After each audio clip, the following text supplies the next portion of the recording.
São 8h10. Eu vou chamar o Silvestre. O Silvestre está, como sempre, arrochado. Vamos lá ligar o Silvestre aqui.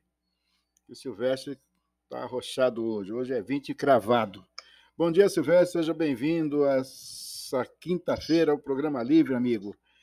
Silvestre, é o seguinte, o que você achou do tiro pela culatra aí do nosso amigo peruano, pô, tá? Peru, Sifo. Diga aí, amigo. Bom dia. Olá, Santana. Olá, ouvintes. Bom dia. Iniciando mais um programa livre na Rádio Jornal Metropolitano de Valparaíso, falando daqui para o mundo. Bom, Santana, aquele projeto da esquerda de que a América Latina toda seria vermelha, aquele exagero todo, parece que não vai materializar, não. É aquilo que eu digo. Quando a esquerda começa a contar dinheiro, ela fica pior do que a direita. E foi isso que aconteceu com o nosso ilustríssimo presidente. Veio com toda uma força popular e mal entrou no governo, 2 anos, aí começou a roubalheira, começou tudo. Lembre-se, o PT foi a mesma coisa no Brasil. Chegou um ponto que a sociedade não aguentou e começou a expurgar. O Bolsonaro é fruto exatamente desse desastre. E nós estamos aí na iminência agora do PT voltar ao poder novamente. E no Peru não foi diferente. Só que lá a reação foi mais violenta, né? Tentou um golpe constitucional, não deu certo. Foi preso e vamos ver agora. Disse, assumiu. Deve convocar uma nova eleição, vamos ver o que vai virar. Mas a lição que se tira do episódio, que eu não consigo pronunciar o sobrenome do cara, o nome indígena. Castilho. Para nós é Castilho. Não, o sobrenome dele. Ah, o sobrenome qualquer coisa assim. Bom, o que serve como exemplo para nós é o seguinte: não é bem aquele projeto, o Zé Disseu, o povo falou que a América Latina ia voltar no Sul, não sei o quê. Aquilo que eu tenho dito aqui.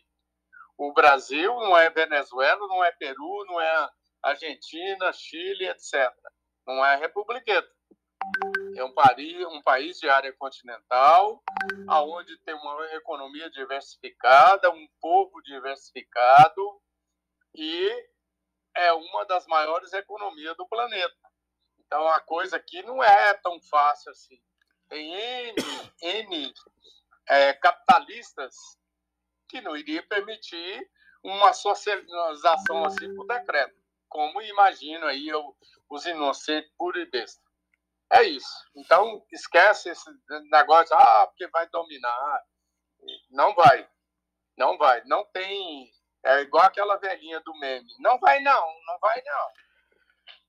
O problema todo lá no Peru, né, é que ele foi eleito só com 19% dos votos, né? 19%, entendeu?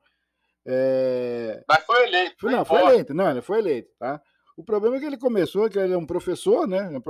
Era sindicalista, fez uma revolução, uma greve lá. Era um sindicalista. Fez uma greve e tal, aí parou por 2 anos, ele sumiu do mapa, entendeu?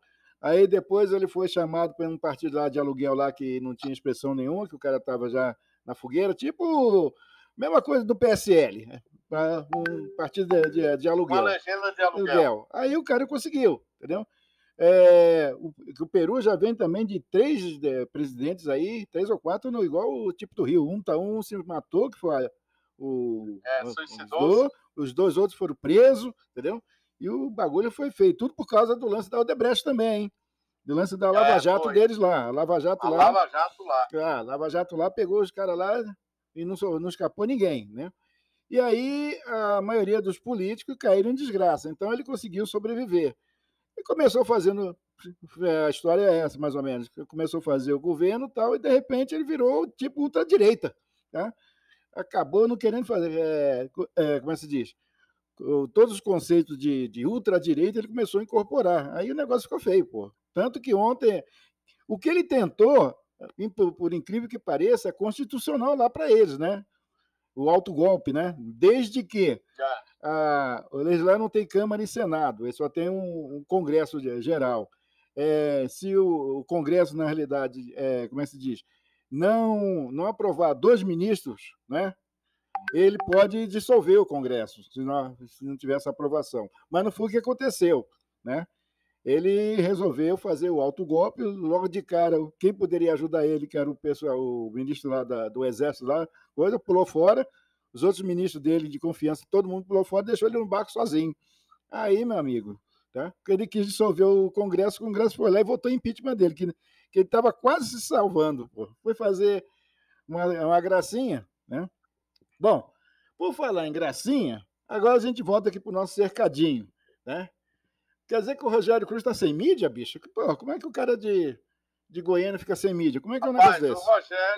O Rogério é um cara, repito, o prefeito Rogério Cruz, do Republicano, prefeito da capital Goiânia, é um cara decente, é um cara bem intencionado, repito, Rogério Cruz é um cara bem intencionado, é um sujeito do bem, mas, coitado, ele não tem ninguém em volta dele com competência, não tem um para poder entender os processos, como funciona a política e a gestão pública. Então, ele fica perdido. Só um minutinho. Loteou a prefeitura para ver se com partido, com os políticos, com o vereador. Ao resultado, cada um ficou um feudo, ninguém consegue despachar com o prefeito. Trocou de secretário, acabou a mídia acabou, os veículos estão batendo nele, Popular, o Grupo Câmara e outros portais estão batendo, não tem um centavo, não tem orçamento, tem um aditivo de 15 milhões para a mídia impressa e 10 milhões para portais, que nunca consegue fazer essa concorrência, essa licitação, e tá esse embrolho aí. Aí trocou de secretário, entrou um secretário agora, que é o Reale Júnior, é um cara extremamente ético, decente, um jornalista ímpar. Mas, coitado, ele não tem... O que ele vai fazer sem dinheiro?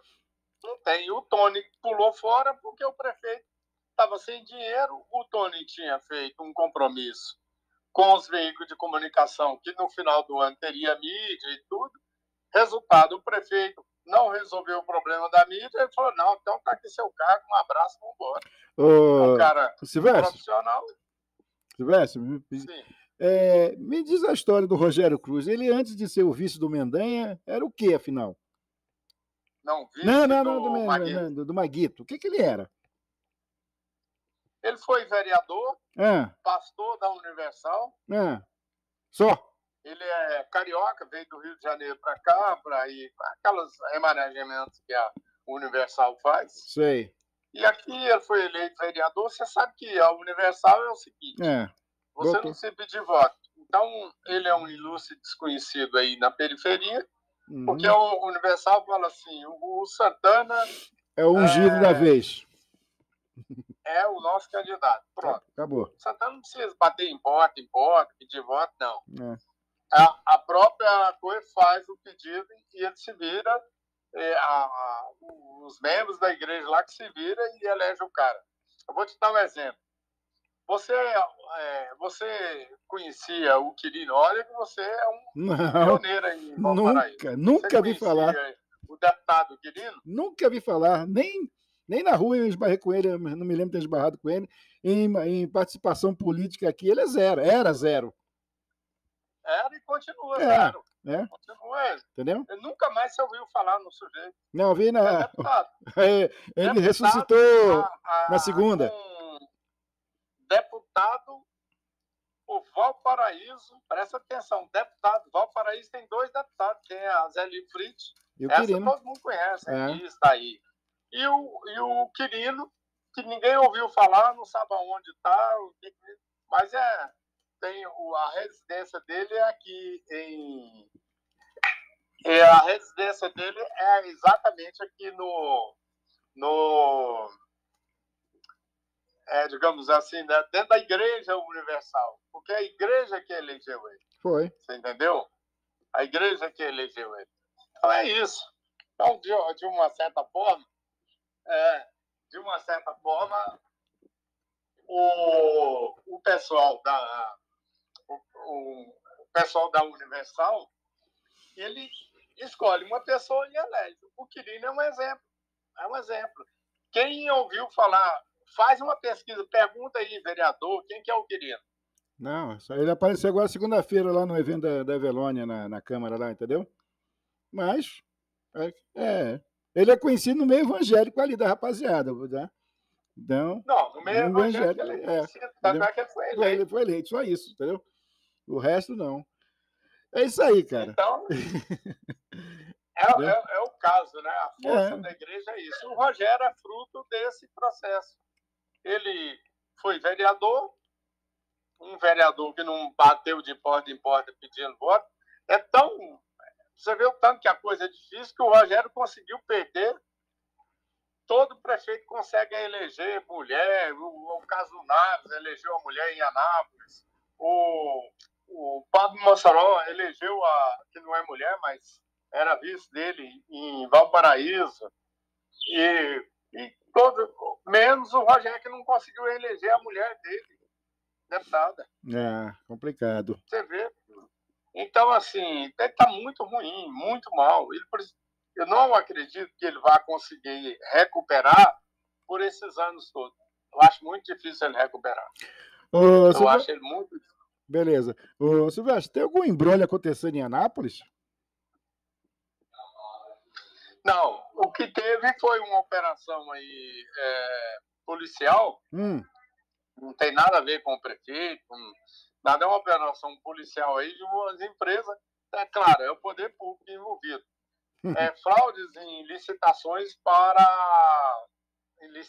para shows, e é uma empresa, a empresa de Anápolis, que é a maior, é Nobel, se eu não me engano o nome da empresa, que emitia notas frias, fazia concorrências fraudulentas, e várias prefeituras, Lusiânia, Araguapaz, Anápolis, e em vários outros lugares aí, a polícia baixou no povo, tem prisões, enfim. Eu não mergulhei muito no assunto, mas a informação que eu tenho é essa. É exatamente isso. Então, como diria antigamente no linguajar policial, tá todo mundo no pote. Né? Bom, quem tá fora do pote é o Roberto Naves? O Roberto Naves não tem nada a ver com isso. Pelo contrário, o Naves lançou um pacote de obras agora de R$1 bilhão, cara, de obras de infraestrutura e tudo. Esse pacote é importante, porque se ele conseguir, nesses 2 anos, ele conseguir 80% ou 70% dessas obras, ele se consolida como uma grande liderança do PP, que projeta o Alexandre Baldi para um player político em 2026, tanto para governo quanto para o Senado. E um detalhe, o Alexandre Baldi está na bica aí que pode ser indicado ministro. Se o acordo com interessante, o PP, né? Interessante, né? Pois é, ele o perdedor que perdeu para cima. Meu amigo, porque era do time do Bolsonaro, de repente mudou tudo, né, cara? Não, é que é o rei posto. Pô, acabou. Rei morto, acabou. Rei posto, viva o novo rei. Exatamente, nego não perde tempo, pô. PP agora é lulinha de carteirinha, né? Exatamente. Então, assim, o Ciro Nogueira está fazendo aí tricotando esse apoio do PP ao governo Lula, dentro da Câmara, principalmente. com a iminência de abocanhar 2 ministérios nessa Que não vai leva faltar é aí, ministério no ou governo pelo Lula. menos uma diretoria importante. E um dos caras cotados é o Alexandre Baldi. Beleza. Entendeu? Isso, como você colocou aqui, é a face do poder. O que diz? Bom, a face do poder vai entrevistar daqui a pouco, por isso que eu estou corrido às 9 horas. Eu vou entrevistar simplesmente o presidente da Associação Brasileira de Plástico, Abiplástico. Abiplástico. É uma poderosa indústria que em tudo, hoje o plástico está em tudo. Tudo que você possa imaginar está no plástico. É carro, tudo. Então ele é presidente dessa associação brasileira que é muito forte. Inclusive... E também do sindicato das empresas, dos empresários das indústrias de plástico. Aí eu vou... É um empresário que eu, pobretão, de maré, tive a grata satisfação de entrevistá-lo algumas vezes e criamos um laço de amizade importante. A gente conversa toda semana e ele gravou um vídeo recentemente dando algumas sugestões ao presidente Lula, entre elas a reforma tributária, e eu vou entrevistar e bater um papo com ele sobre aí a expectativa para o novo governo aí do presidente Lula. Fala com ele, isso. Vê se na oportunidade, se você tiver oportunidade, pergunta para ele como é que tá o embrólio da Fiesp, porque os caras querem tirar o cara lá da Fiesp, e ele é contra. O Scarf quer dar um golpe lá na Fiesp, dizendo que o cara da Fiesp se meteu, está apoiando o governo e tal, como se ele não fizesse isso o tempo todo. Que o Scarf foi candidato umas 3 ou 4 vezes, sendo presidente da Fiesp, entendeu? E parece que esse cidadão aí que você vai entrevistar, da Abiplástico, foi um dos caras que está contra essa situação. O Roriz é vice-presidente da Fiesp. Ele está contra essa situação, né? Falou que é um absurdo e tal. Então... Você vê o peso do cara, né? O Will Silvestre não é pouca prosa, não, rapaz. Entrevista a gente. Até o Banco Central, do presidente do Banco Central, eu tenho entrevistado uns neguinhos fortes aí. Viu? É isso aí, pô. Tá. Faz história, faz história. Mas é isso. Sigamos. Não, então, vai seguir e você faz história, entendeu? Diga aí, o que é o faz história? Faz história. Bom. É uma nota sobre... Muita gente está falando, mas do Merecido. É um colega nosso, o Rosenval Ferreira, ele é um jornalista multimídia, é um cara que, pra você ter uma ideia, ele faz, há 20 anos, ele faz rádio, TV, escreve, é um cara multimídia. Então, ele tem feito história no jornalismo goiano. Mas ele sofre, por que eu dei essa nota? Porque ele sofre um certo preconceito aí da chamada pedagogia de esquerda, porque ele é um cara mais à direita, assumidamente de direita, e eu fiz aí uma espécie de um desagravo em relação a ele. É por isso que aí tem muito nego me xingando hoje. Agora mesmo um passou uma mensagem me chamando de direitista, não sei o quê, enfim, mas faz parte do jogo. Eu não tenho compromisso com ideologia, eu tenho compromisso com a informação. Eu acho uma sacanagem, porque todo mundo tem que ser de esquerda, o cara não pode ser de direita.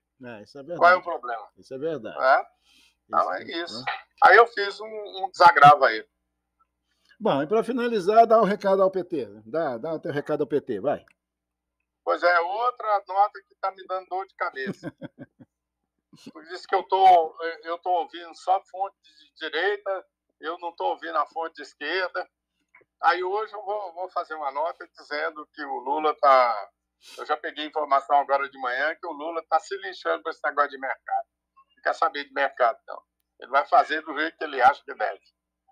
Aí vamos ver o que vai virar isso. Já conseguiu a PEC da transição no Senado, ele já conseguiu uma vitória, né? Agora na Câmara vai ser complicado. Entendeu? Mas de qualquer maneira, o que acontece, né? Ali é PEC, né, cara? É 2 votações, né? Depois que é promulgado. né? Mas se tiver alteração, volta para o Senado? Volta. Aí o Senado resolve. É isso, a luta hoje é para não ter alteração. Porque se alterar, volta de novo. Mas a PEC não foi originada no Senado, né? Não.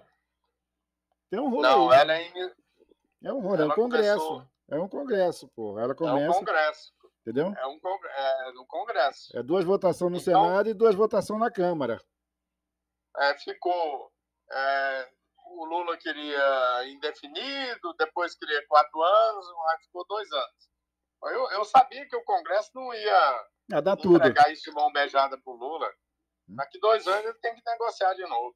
O mais interessante é a fala do senador Bolsonaro, pô, que não acho justo ficar furando o teto. Pô, mas logo quem, cara, que vai falar que furou 4 anos, pô? Não, aí não serve de baixo. É brincadeira, entendeu? Bom, só para contrariar, só o finalzinho aí, eu acho que não sei se a gente conversou ontem ou não, o Valdemar Costa Neto tá querendo a cabeça do Sérgio Moro, cara. Pois é. O que é isso? Porque o Sérgio Moro virou, está todo mundo, porque a Lava Jato, o exemplo, a esquerda acendeu luz vermelha. O Sérgio Moro não vai deixar a Lava Jato morrer, nem ele, nem o Dallagnol. Um na Câmara, outro no Senado. Então eles querem destruir os dois de qualquer maneira para evitar que esses caras atinjam, porque eles vão manter a chama do da Lava Jato viva. E isso vai manter a mobilização permanente da sociedade em relação ao PT. Se eles tirarem os dois, daqui 2 anos ninguém ouve falar em Sérgio Moro. Então estão todo mundo tentando tirar eles de qualquer maneira do cenário político. É isso. Pô, mas até o Valdemar, cara, até o Valdemar Costa Neto. Era o homem. Exatamente. Incrível, né? Aliado vira adversário. Meu amigo, 22 minutos, um abraço, boa entrevista aí e até amanhã, se Deus quiser. Até amanhã. Um abraço. Foi. São 8h30. 8h30. A gente acabou de bater o papo com o Wilson